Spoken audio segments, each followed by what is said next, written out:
کیا ننگے سر نماز پڑھی جا سکتی ہے یا نہیں؟ اس سوال کا جواب سمجھنے کے لیے، جاننے کے لیے ضروری ہے کہ پہلی بات جو میں عرض کرنا چاہوں گا وہ یہ ہے کہ میں کوئی مفتی تو نہیں ہوں، اور نہ ہی فتویٰ دینا میرا کوئی منصب ہے، اور نہ ہی آج کے دور میں فتوے کی ٹھوس اور خشک زبان میں دینی مسائل کو سمجھا جا سکتا ہے، نہ سمجھایا جا سکتا ہے۔ میں دین کے ایک ادنا طالب علم کی حیثیت سے میں دین حکمت کا ترجمان اور نمائندہ، اور دین حکمت کی حیثیت سے دین کا ایک ادنا طالب علم ہوں کہ دین کے جو مسائل ہیں اسے حکمت کے نقطہ نظر سے، دنائی کے نقطہ نظر سے، فہم کے نقطہ نظر سے، بصیرت کے نقطہ نظر سے، غور اور فکر کے نقطہ نظر سے ہم نے مسائل کو سمجھنے کے لیے ڈائلاگ کرنا ہے اور مسائل کو سمجھنے کی کوشش کرنی ہے۔ یعنی دین حکمت کی وضاحت کرنا جو ہے وہ میرا میدان ہے اور میرا مشغلہ ہے، اور وہ میں اس کا ایک ادنا طالب علم ہوں۔ تو لہٰذا اس بات کے بعد، اس تمہیدی نقطے کو ازبر ذہن نشین کرنے کے بعد، دوسری بات یہ عرض کرنا چاہوں گا کہ بنیادی طور پر اسلام کی جو تعلیم ہے وہ یہ ہے کہ جب بھی نماز پڑھو تو پوری زینت، خوبصورتی، جمال، حسن کے ساتھ نماز پڑھو، یعنی خوبصورتی، زینت اختیار کرو۔ یہ حکم قرآن ہے۔ یہ اللہ رب العزت نے قرآن مجید میں فرمایا کہ خذوا زینتکم عند کل مسجد، یعنی ہر نماز کے وقت مکمل لباس اختیار کرو، خوبصورتی اختیار کرو۔ تو اس بارے میں تمام امت کے فقہا کا اتفاق ہے کہ نماز پڑھتے وقت انسان کے لیے جہاں تک ممکن ہو مکمل لباس پہننا چاہیے۔ ویسے تو اگر اس نے پاجامہ پہنا ہوا ہے، بنیان بھی اتاری ہوئی ہے، تو نماز تو ادا ہو جائے گی۔ اب نماز کا مسنون طریقہ کیا ہے، نماز کے آداب کیا ہیں؟ تو لہٰذا نماز کو سنت طریقے کے مطابق پڑھنا، آداب کے ساتھ پڑھنا،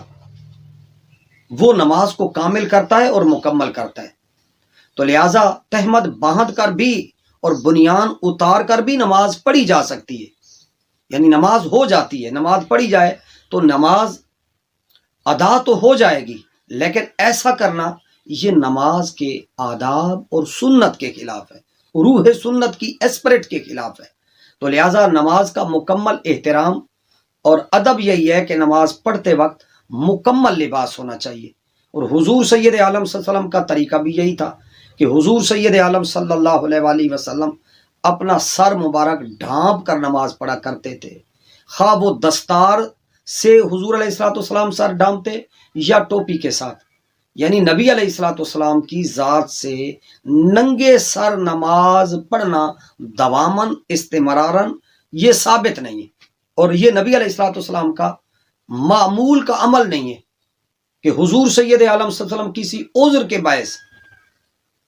اور وہ عذر شرعی کے باعث بعض فقہا نے بعض روایات سے استدلال کیا ہے، لیکن نبی علیہ الصلوۃ والسلام کا جو متواتر مسلسل عمل ہے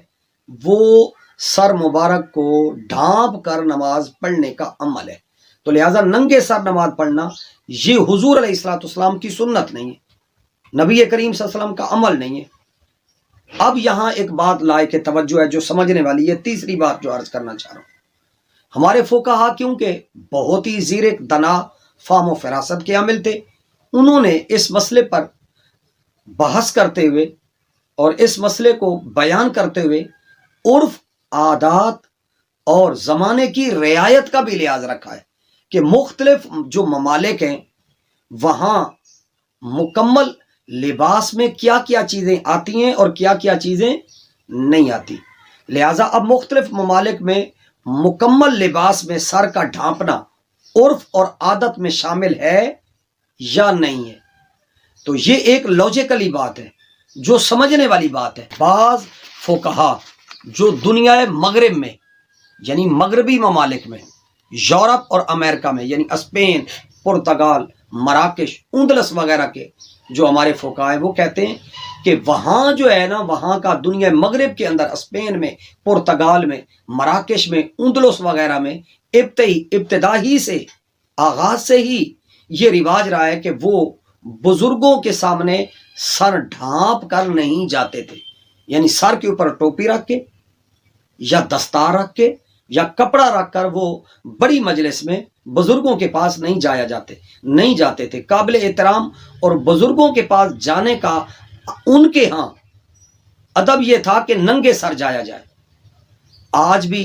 مغربی ممالک میں یہی رواج چلا رہا ہے کہ کسی بھی بڑے اور محترم شخص کے پاس جاتے ہیں تو عزت کے لیے ٹوپی کو اتار دیتے ہیں۔ یہ وہاں کا کلچر ہے، وہاں کا یہ عرف اور یہ عادت ہے۔ تو لہٰذا جب کسی کو سلام کرنا ہو تو کہتے ہیں ہیٹس آف ٹو یو، یعنی دنیا مغرب کے اس رواج عادت کی بنا پر فقہاء امت نے کہا کہ مغربی دنیا یعنی اسپین، اندلس، مراکش اور پرتگال وغیرہ ممالک میں ننگے سر نماز پڑھنا افضل عمل ہے۔ اب فقہاء کی دنائی دیکھیے، ان کی زیرکی دیکھیے، ان کی عقل مندی دیکھیے، اور ہمارے جو بر صغیر پاک و ہند کے لکیر کے فقیر بعض ہمارے جو مفتی ہیں ان کو یہ بات سمجھ میں نہیں آتی۔ تو لہذا اب مشرقی دنیا میں چونکہ رواج اس کے بالکل برعکس ہے،